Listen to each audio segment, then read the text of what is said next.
नमस्ते सबैजनालाई। आज विश्व वातावरण दिवस र हामी पनि हाम्रो बालबालिकाहरूलाई चाहिँ यो वातावरण सम्बन्धी चाहिँ वातावरण कसरी स्वच्छ राख्ने, कसरी जोगाउने र के गर्ने भन्ने कुरामा थोरै म पनि एउटा सन्देश दिन चाहन्छु। पृथ्वी हाम्रो घर हो हैन, जहाँ हाम्रो पृथ्वी छ, हामी छौँ। हाम्रो वातावरण छ, हामी छौँ। वातावरण छैन, हामी छैनौँ हैन। अनि यसलाई चाहिँ हामीले के गर्नुपर्छ भन्दाखेरि यसलाई हामीले जोगाउनुपर्छ, संरक्षण गर्नुपर्छ। अनि जता पायो त्यतै फोहोरहरू प्रदूषण गर्न भएन। जहाँ चाहिँ प्रदूषण हुन्छ त्यहाँ समाधान पनि हुन्छ। अनि जहाँ चाहिँ हाम्रो घर छ, हाम्रो घर छ र त हाम्रो परिवार छ अनि हामी छौँ।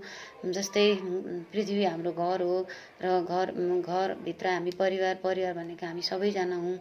र यसले चाहिँ हामीले यो घरलाई, यो पृथ्वीलाई हरियाली बनाउनको लागि चाहिँ हामीले के गर्नुपर्छ भन्दाखेरि हैन, समय समयमा प्लान्टेसन गर्ने, वृक्षरोपण गर्ने।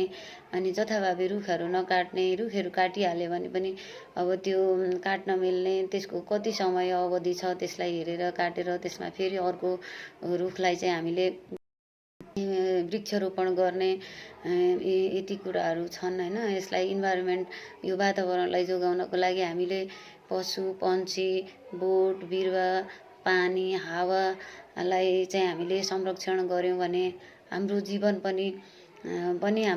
पनि सुरक्षित छ। हामीले यसलाई चाहिँ पृथ्वीलाई माया गर्नुपर्छ। पृथ्वीलाई माया गर्यो भने हामी आफू पनि खुसी हुन सक्छौँ। हिजो आज ग्लोबल वार्मिङ भन्ने सुनिन्छ। ग्लोबल वार्मिङ भनेको नै ग्लोबल वार्निङ हो हैन, जहाँ चाहिँ खतराको साइरनहरू आइरहेको छ। जति समयमा पानी पर्नुपर्ने हो, जुन निश्चित समयमा फुलहरू फुल्नुपर्ने हो, बोट बिरुवाहरूमा फल लाग्नुपर्ने हो, अहिले चाहिँ सबै कुराहरू एकदम छिटो भइरहेको छ। यो चाहिँ के को कारणले भन्दाखेरि चाहिँ यो ग्लोबल वार्मिङको कारणले। र हामीले पृथ्वीलाई हरियाली बनाइराख्नको लागि हैन, स्वच्छ वातावरण बनाइराख्नको लागि हामी पहिला हामीबाट नै सुरु गर्नुपर्छ। यसलाई चाहिँ वृक्षरोपण गरेर अनि यसलाई चाहिँ फोहोरहरूलाई जथाभावी नफाल्ने, सम्बन्धित ठाउँमा लगेर त्यसलाई चाहिँ व्यवस्थापन गर्ने हैन। आवर प्लानेट, हाम्रो प्लानेट भनेको हाम्रो ग्रह, हाम्रो पृथ्वी नै हाम्रो चाहिँ भविष्य हो। यदि यो छैन भने हामी पनि छैनौँ। अनि यदि पृथ्वी हरियाली छ भने हामी पनि खुसी हुन्छौँ। अनि यो चाहिँ हामी सबैको एउटा दायित्व हो र सबैले यसलाई चाहिँ संरक्षण गर्नुपर्छ।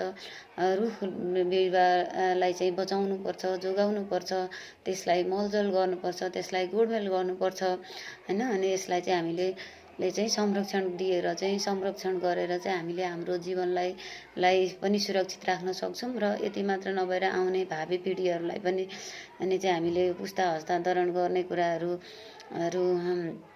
हुन्छ। र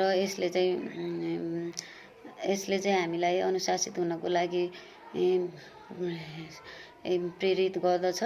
र यो वातावरणलाई चाहिँ हामीले चाहिँ सधैँभरि चाहिँ के गर्नुपर्छ, आज एक दिन चाहिँ वातावरण दिवसको दिन चाहिँ वृक्षरोपण गरेर देखाउनको लागि बिरुवा रोप्ने होइन। हामीले सधैँभरि हामीसँग भएको, हामी जहाँ छौँ त्यहीँबाट हामीले आफ्नो ठाउँबाट इन्डिभिजुअली हामीले आफ्नो दायित्व पुरा गऱ्यौँ भने चाहिँ हामी अवश्य पनि हामी चाहिँ सुन्दर भविष्य, सुन्दर हैन, द वर्ल्ड, खुसी, ह्याप्पी वर्ल्ड, ह्याप्पी अर्थ, ग्रिन अर्थ भन्नेमा चाहिँ हामी विश्वास गर्न सक्छौँ। अथवा हामीले आफ्नो ठाउँबाट, आफ्नो क्षेत्रबाट चाहिँ हामीले यसरी गऱ्यौँ भने चाहिँ वृक्षरोपण गऱ्यौँ, यसलाई सुरक्षित गऱ्यौँ, संरक्षण गऱ्यौँ, जथाभावी फोहोर फालेनौँ हैन, प्लास्टिक जन्य पदार्थहरूलाई हामीले कम प्रयोग गऱ्यौँ, यसलाई चाहिँ हामीले डढाएनौँ भने हैन, यसलाई चाहिँ रिसाइकल गऱ्यौँ, रियुज गऱ्यौँ भने चाहिँ यसलेबाट चाहिँ हामीलाई धेरै फाइदाहरू हुन्छ